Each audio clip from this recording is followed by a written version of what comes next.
I am not here to debate with anyone. I have devoted all of my adult life to this subject. I only debate with my equals. All others I teach.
All right, all right. I'm up.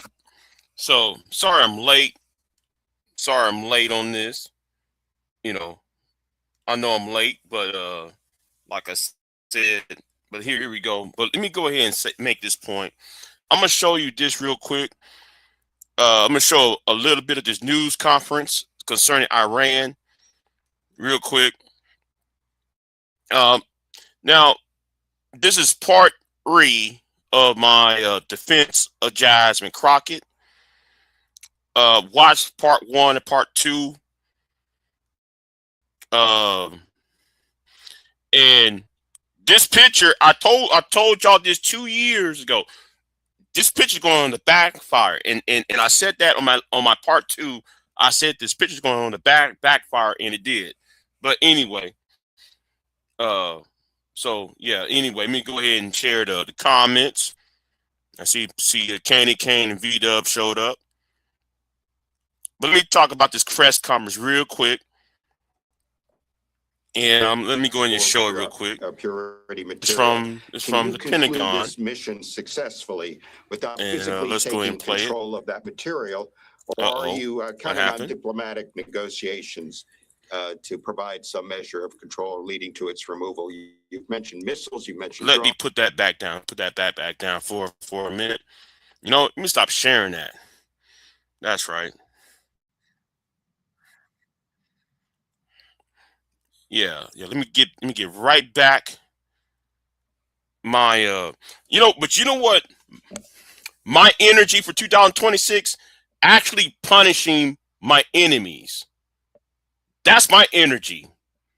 I'm gonna do it online. I'm gonna do it politically, and yes, to one nigga, I already done it in person. Okay? That's my energy. So I suggest you Negroes online, you better treat me right the first time. Because I'm not playing with any of you niggas online. And like I told that nigga, I-10, Highway 36, I told you where I was at. Anyway, back to the point. Let's get right back to where I was at. Go back to the press conference, and I'm hearing nothing but crap. Let me see where I was at. Where was I? Hold on. Let me put this down real quick. Where is that? Where is it at? I know I got it up somewhere. Oh, come on. You know where I got. Okay, here it is. Let's put it back up right here. All right, I'm going to respond to this. Give those up. Uh-oh, what happened?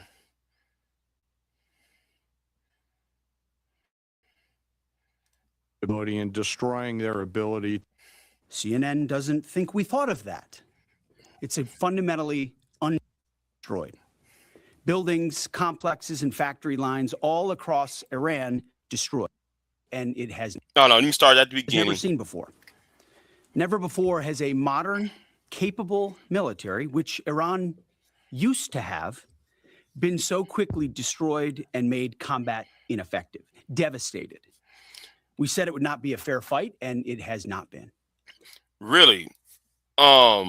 Yes, you're right. It has not been unfair, because how are you going to assassinate the leaders, the top leadership, while in the middle of a negotiation? Who does that? So yes, that is unfair. As I stated during our first press conference on day 2, that was 10 short days ago, the combination of the world's 2 most powerful air forces is unprecedented and unbeatable. Between our air force and that of the Israelis, over 15,000 enemy targets have been struck. That's well over 1,000 a day. No other combination of countries in the world can do that. So today, as we speak, we fly over the top of Iran and Tehran. Fighters and bombers all day, picking targets as they choose. Really? Well, tell us about that tanker that went down in Iraq. Tell us about the 4 or 5 jets that American jets that went down in Kuwait. Tell us why the Bahrain, Qatar, and the UAE, and also Saudis not sending in their jets into Iran, even though they was attacked. You gotta explain that part. Our intelligence gets better and better and more refined. Looking up, the IRGC and Iranian. Okay, I will. 2 things on the side of aircraft: the Stars and Stripes and the Star of David. The evil regimes. Wait. Who our military is fighting for? A military or a country we don't have no alliance. I can understand it was Great Britain or France or Canada, because we have an alliance treaties with them, whether it's bilateral or through NATO. We got treaties with each of those countries. So if the planes had the Canadian maple leaf, or the British Union Jack, or the tricolors of France, I can understand that.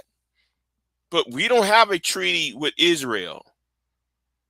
Not a peace treaty, not a treaty alliance, not even a defense pact. So what are you talking about, Pete? Worst nightmare. Iran has no air defenses. Iran has no air force. Iran has no navy. Their missiles, their missile launchers and drones being destroyed or shot out of the sky. Their missile volume is down 90%. Their one-way attack drones yesterday, down 95%. Really? You better tell that to the Russians and the Chinese, because they're sending some more in. You better tell it to Russia and China, because they're going to send more drones into Iran for use. And as the world is seeing, they are exercising sheer desperation in the Straits of Hormuz. Something we're dealing with. We have been dealing with it, and don't need to worry about it. Really? Don't even worry about it. I've tried to put $20 in my car. It did not fill up. Gas went up so much. So, hold. Where's Kelly Ray and Morik Delk when they use those stickers? With the Biden stickers on the gas pumps. Okay, well, where's the stickers for Donald Trump and Epstein? I want to see some Epstein and Donald Trump stickers on the gas pump. I'll wait. I want Ricky Manor to explain how come there's not a Donald Trump and an Epstein sticker on a gas pump. I'll wait. Let's keep it moving. We're on plan to defeat, destroy, disable all of their meaningful military capabilities at a pace the world has never seen before. But it's not just that Iran doesn't have a functioning air force, or that their entire navy is at the bottom of the Persian Gulf, or their missile force is shrinking daily. Even more importantly, they also don't have the ability to build more. That's the most important component I'd like to emphasize today. Soon, and very soon, all of Iran's defense companies will be destroyed. For example, as of 2 days ago, Iran's entire ballistic missile production capacity, every company that builds every component of those missiles, has been functionally defeated, destroyed. Buildings, complexes, and factory lines all across Iran destroyed. So we're shooting down and destroying what missiles they still have in stock. More importantly, ensuring that they have no ability to make more. Their production lines, their military plants, their defense innovation centers defeated. Iran's leadership is in no better shape. Desperate and hiding, they've gone underground, cowering. That's what rats do. Wait a minute.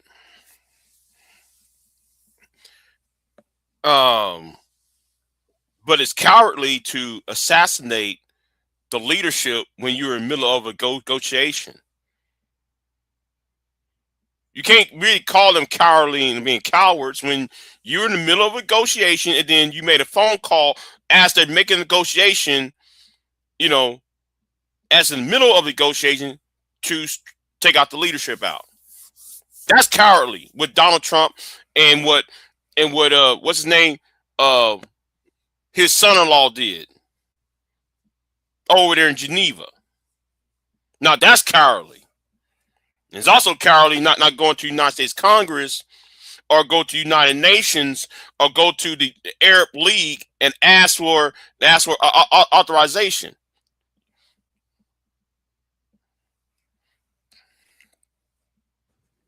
We know the new so-called not-so-supreme leader is wounded and likely disfigured.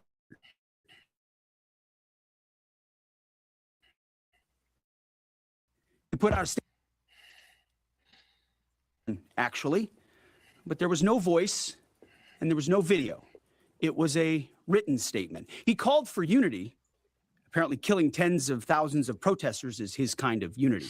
Well, I mean, you want to talk about unity, Pete? Wasn't you who sent troops into down here in San Antonio with ICE, or down up there in Minneapolis, trying to you got protesters being beaten up and shot? What about those people those protesters up there in Portland, Oregon, who got massacred by ICE? Hello, keep it moving. Iran has plenty of cameras and plenty of voice recorders. Why a written statement? I think you know why. His father, dead. He's scared. He's injured. He's on the run, and he lacks legitimacy. It's a mess for them. Who's in charge? Iran may not even know. With every passing hour, we know, and we know they know, that the military capabilities of their evil regime are crumbling. They can barely communicate, let alone coordinate. They're confused, and we know it. Our response, we will keep pressing, we will keep pushing, keep advancing, no quarter, no mercy for our enemies. Yet some in this crew, in the press, just can't stop. Allow me to make a few suggestions. People look up at the TV and they see banners, they see headlines. I used to be in that business, and I know that everything is written intentionally.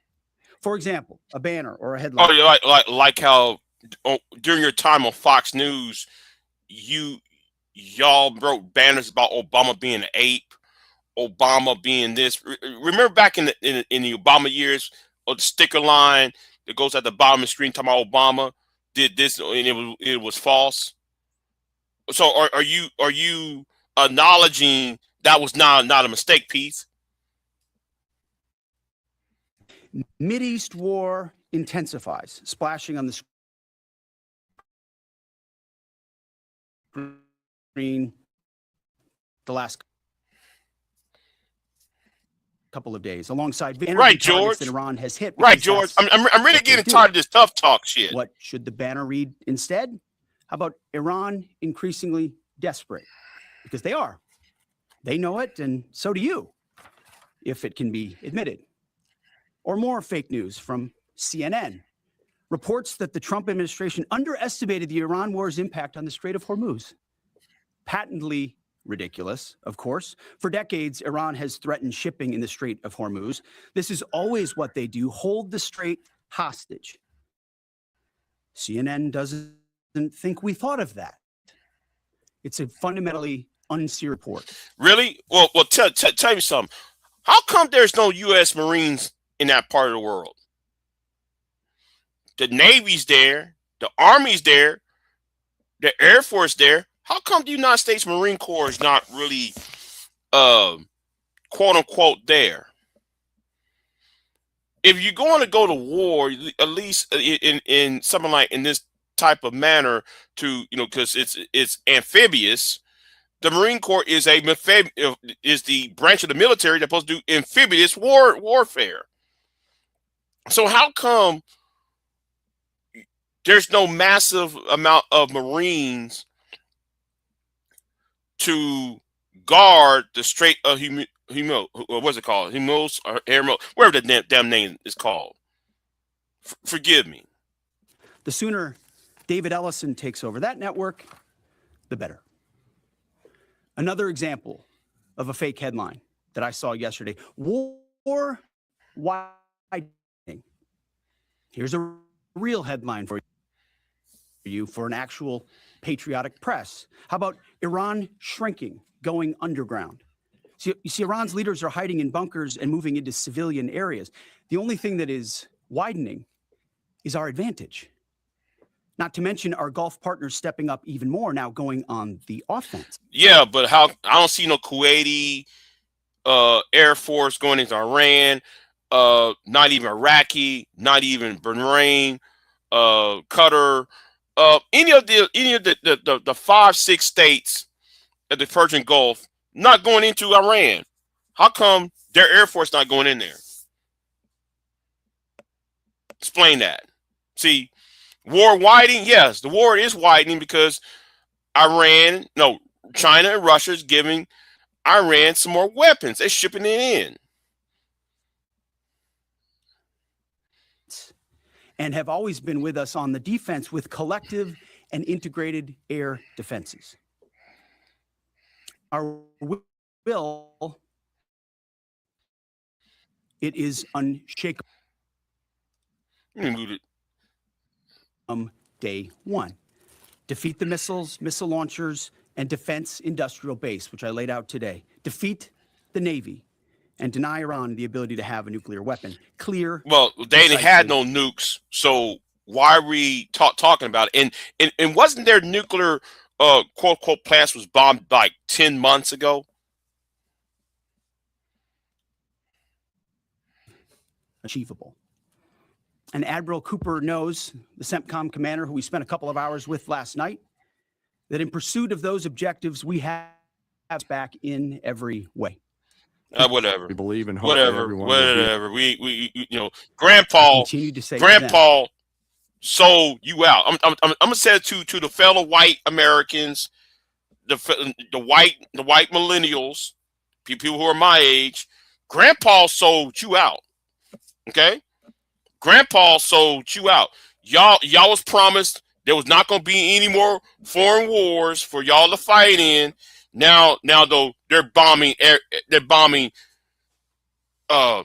Venezuela. Now it's Iran, and next is Cuba. So I want all you white millennials and you Zoomers to understand, Grandpa sold you out. Okay, Grandpa sold you out.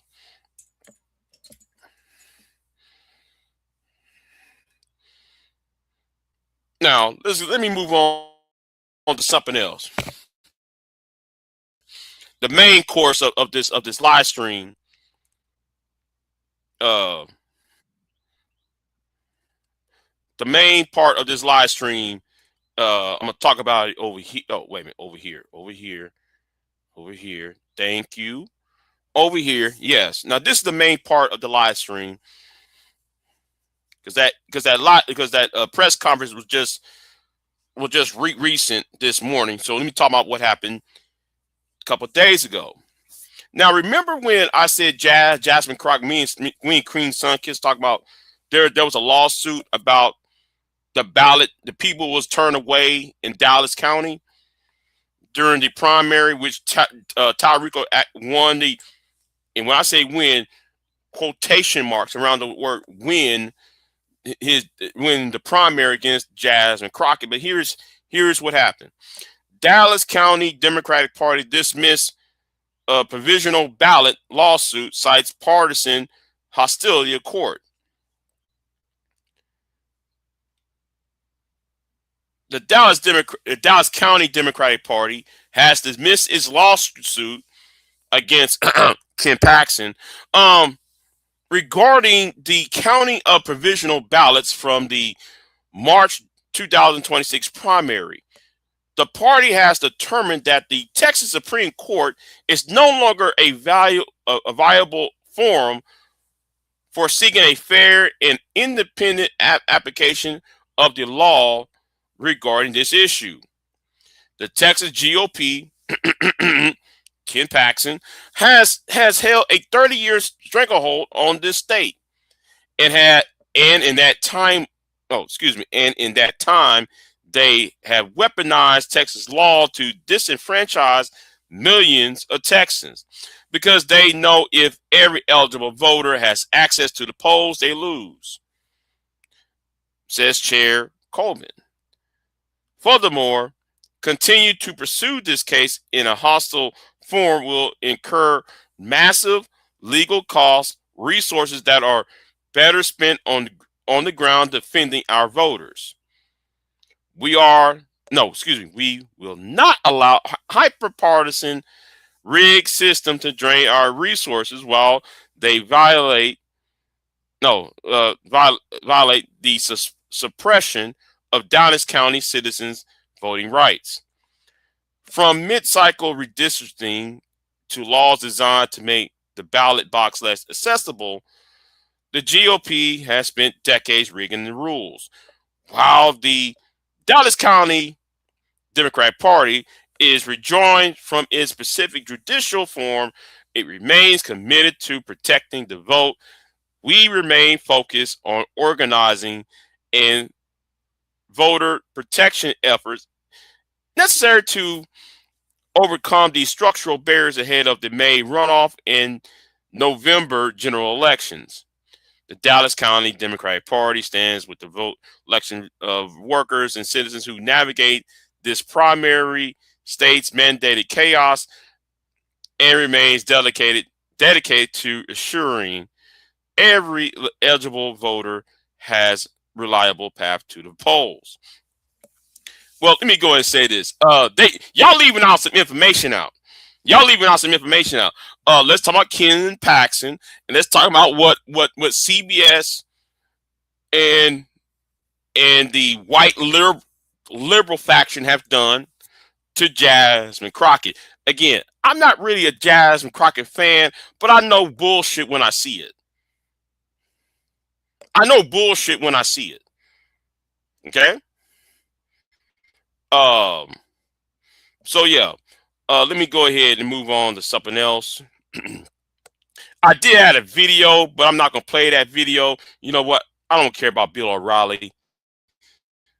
Let me get him out the way. Because I already did like the you know what? Let me try to find that video real quick. Let me try to find that video then. Let me play that video anyway.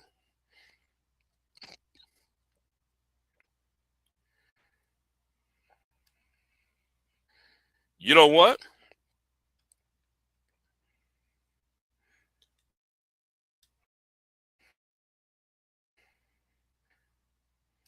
Open that new tab. Yeah, let me open that new tab. Yeah, let me mine. Let's play some of this real quick.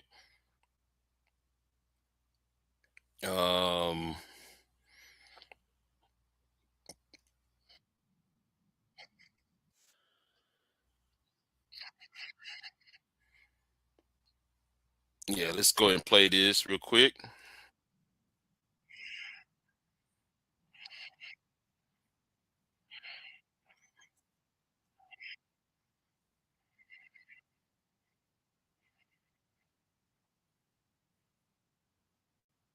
Now, I'm just gonna play some of it. I ain't gonna play all of it. This happened like the other night. So yeah, so this is a move. She was at the award show the night. It's about a couple days ago when this happened. So yeah, let me move on to something else. Right? Let me move on to something else because let's talk about this real quick. Dismiss. I don't care about that. Anyway, white South African refugees choose to head home instead of living under Trump. Okay, it's from the Daily Beast. The Trump administration crusade to save white South Africans from supposed persecution is backfiring. Instead of embracing his invitation to America, the growing number of the same expatriates are buying one-way tickets home, disillusioned by the violence, fear, and brutality in Trump's United States. Well, I'll be damned. Andrew, who left South Africa for California 2 decades ago after being carjacked, told Reuters he no longer feels safe in Trump's America. People are being shot in broad daylight. American citizens are being shot and killed, said the 53-year-old. He plans to return to South Africa this year, join a wave of repatriations driven by disillusionment with the country that once promised security, aka from black Africans. We don't want to live in a place like this. Trump's officials have defended immigration and customs enforcement officers who killed 2 U.S. citizens in January, claiming self-defense, though video evidence disputes that. South Africa, which Trump once accused of persecuting whites, now finds itself welcoming thousands back. South Africa's government says there's no evidence of racial discrimination against whites, and newly relaxed laws have prompted an online rush. 12,000 expatriates had clicked their eligibility to reclaim citizenship since November. Reuters report that the Home Affairs Minister Schreiber, a member of the light-led Democratic Alliance coalition, said 1,000 people have already reclaimed their citizenship, with more expected. There is definitely a sense of optimism for South Africans abroad. Hmm. Okay. This is interesting. This is interesting. Um.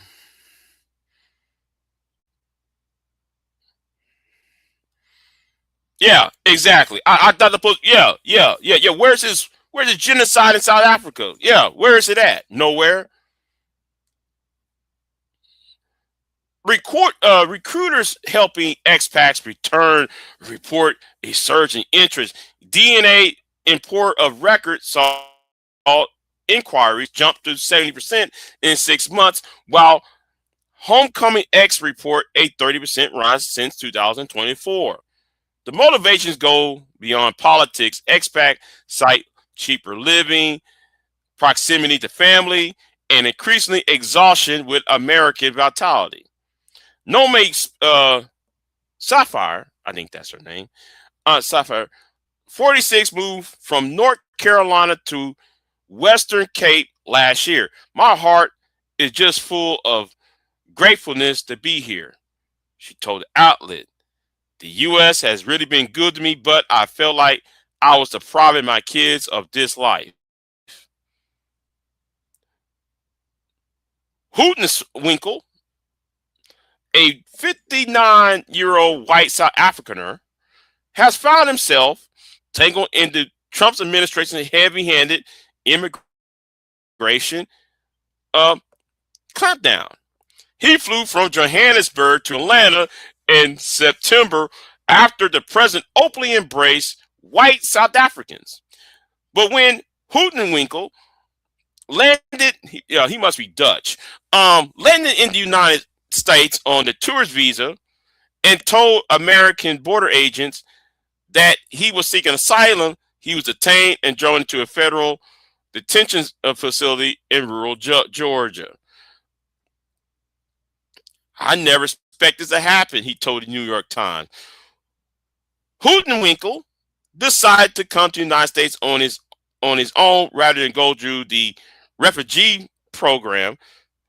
Departed Homeland Homeland Security Secretary spokeswoman Tricia McCaughlin said at the time anyone who claims an asylum at a port of entry is subject to mandatory detention while the government investigates their claims.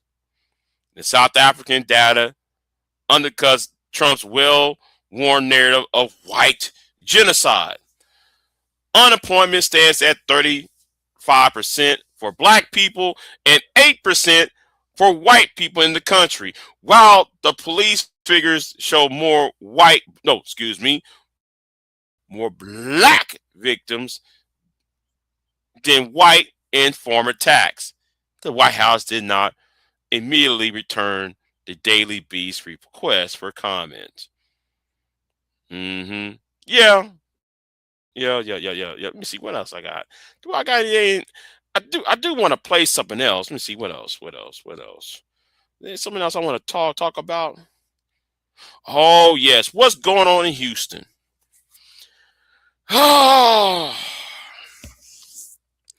y'all, if you're not in Houston, you might know there is a controversy in Houston. And we got a county judge in Harris County. We got a county judge in Harris County who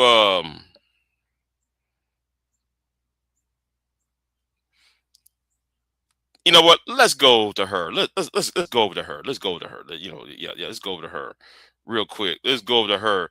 Yeah.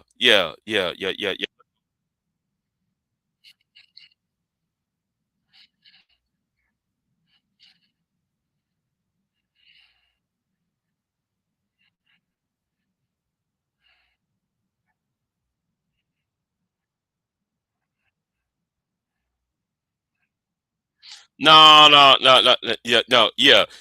She over there crying because she don't want to pay no 400 and what you call it and $25. This woman's an embarrassment.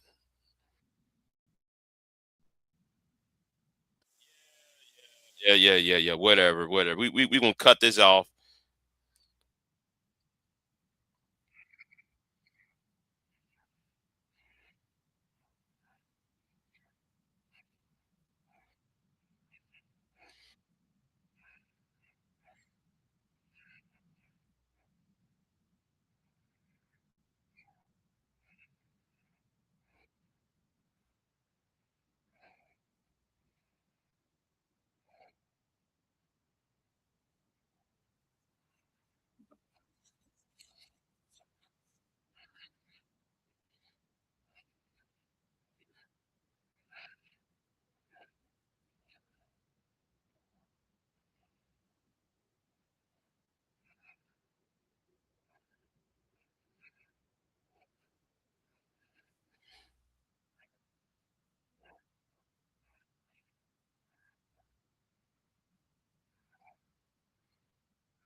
You got to be an embarrassment. Just pay your ticket, woman. Just pay your damn ticket. Pay the $425 to get into the Houston livestock show. Just pay the ticket, woman. Damn, what's wrong with it? Some of y'all got these, because some of y'all got these what you call it? I've got the word now. Yeah, never mind. Let me keep it moving.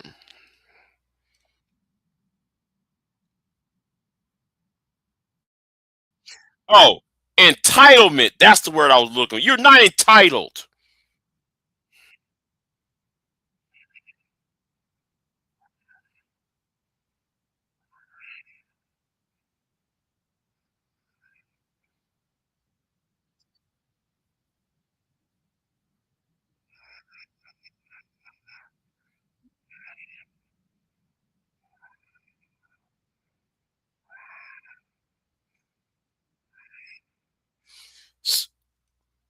Pay your money. Pay for the ticket. You're not entitled. No wonder there's people who want you gone now.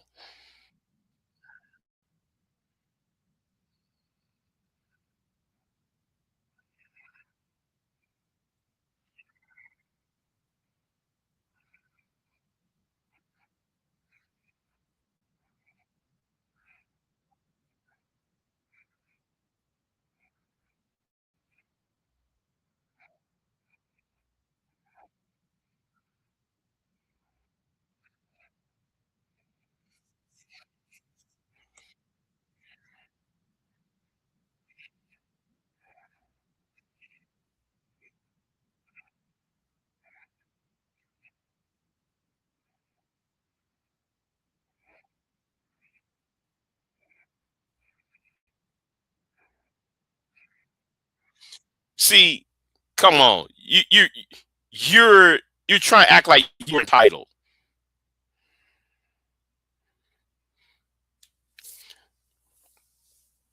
Philly boy, nobody gives 2 ounces of a fuck. Okay? Uh Maybe you might want to live in I wish people like MOT and No Goma 11 and the Black Brain Trust was here, because a lot of y'all in this part of YouTube, y'all like to repeat what other people tell you. Live in a red state, and you tell me the difference. I want you to get out of Philly, come down to Fresno, California, or Colorado Springs, or Colorado. Go to a red city and try that. and see what you're saying is correct. That's all I'm going to tell you. Anyway, where was I? I was going to say something else too, though. I was going to say something else, but I got nothing else to add. About what's going on. This is just a short live stream, I guess. Got nothing else to add anymore.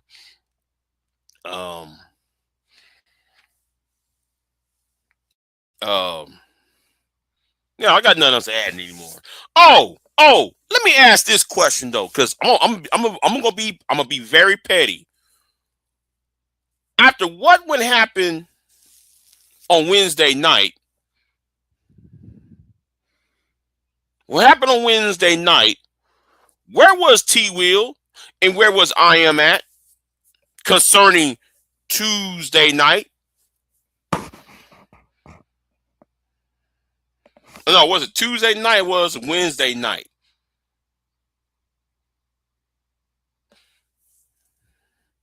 After what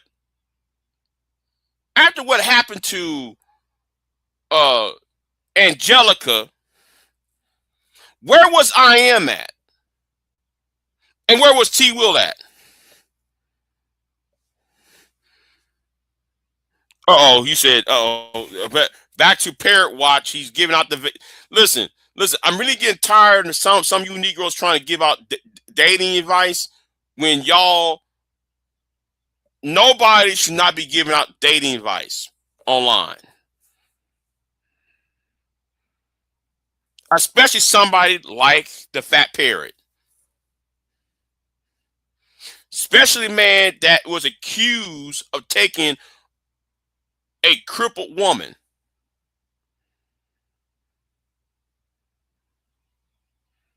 Watch anybody listen to a man that take a crippled box. Or no. Let me be accused of being taken somebody who's crippled. Shout out to V-Dub and Super Sly. You know? Yeah, I'm being petty right now. I'm really in the petty mood because I see some bullshit and I'm sitting there like, wait a minute.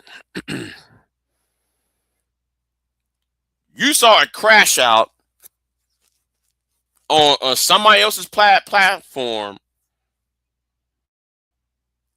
but the two peacocking Negroes didn't come up there and put on the capes on. What happened to Angelica? Shout out to Angelica, by the way. Yeah, I'm petty. And since though I was called a bitch ass nigga, listen, that was the last time me and that channel host is going to talk. Okay? Since I'm a bitch ass nigga over there. Okay. But anyway. Let me get out of here. I got nothing else to add right now. I'm just gonna waste this Friday.